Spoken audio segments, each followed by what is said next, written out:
ভালোও ক্ষতি হচ্ছে। কিন্তু একটা সমস্যা, আমরা তো ধরেন ডাইরেক্ট গাড়ি আনছি না, আমাদের ডাউন গাড়ি।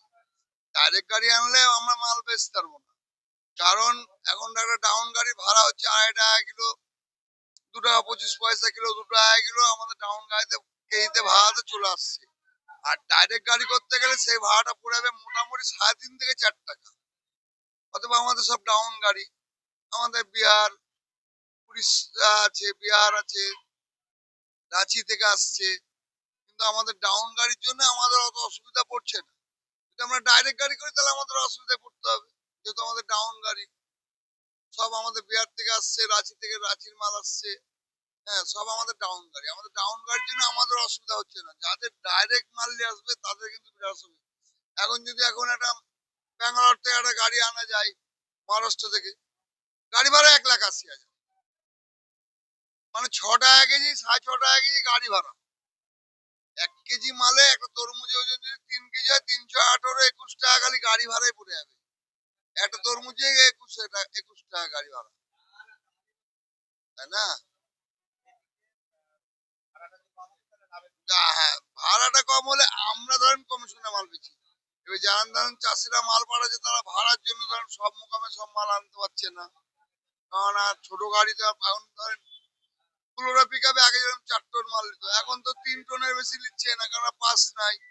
পাসের জন্য ধরেন আবার ওভারলোডিং যদি পারতো তাহলে তো ভাড়াটা একটু পুষিয়ে যেত, কিন্তু ওভারলোডিং তো করতে দিচ্ছে না। না, সমস্যা তো এখানেই। যেরকম আমাদের বড় গাড়িতে 7 টনের পাশ 7 টনই মাল আনতে হচ্ছে, 7 টনের পাশে 8 টন মাল আনতে গেলে ফাইন। এবার কত টোলে ফাইন দিবে? সব টোলে টোলে ফাইন দিতে দিতে তাহলে আসতে হবে, তাতে আরো লস। ওই জন্য 1 কেজি বেশি নেওয়া যাবে না। আমার নাম অনন্ত দাস, তরমুজ ব্যবসায়ী, নতুন বাজার।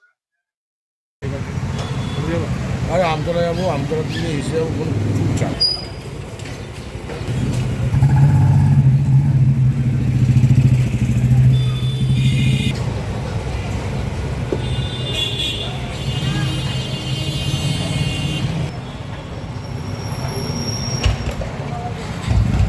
আমাদের সমস্যা তো আছে, উপরন্তু সব থেকে বড় ব্যাপার যে তেল তো পাওয়া যাচ্ছে না।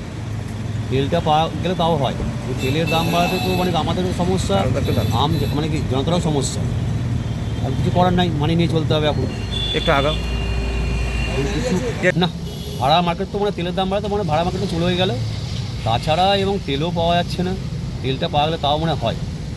তেল মানে সমস্যা সব দিকে হয়ে গেছে আমাদের, ওটা তো আছে। এবং যে পার্টিকে যে আমরা যে বলছি যে দাদা তেলের দাম বেড়েছে, আমাদের ভাড়াটাই করুন, পার্টি যাওয়ার চেষ্টা করছে না। বলছি তাহলে থাক, অন্য মানে ট্রেনে বা আমরা বাসে চলে যাবো। তো মানে তেলের দামটা তো মুখ্যমন্ত্রী বা এই জন্য না, এটা পুরোপুরি মানে ডলারের উপরে ডিপেন্ড করছে। ডলার আগে মানে কি যখন আগে $1 মানে ছিল আগে 76-77 যেটা ছিল, সেটা এখন চলে গেছে 96 চলে গেছে। কিছু তো করার নেই, এখানে মুখ্যমন্ত্রী বা কিছু করেন, তাও তো মানে যাক আমাদের দেশের প্রধানমন্ত্রী তাও তো মানে বলছে যে একটু সামলে চলতে, যাতে আমাদের যাতে দেশে যাতে অর্থনীতি না যেতে পড়ে।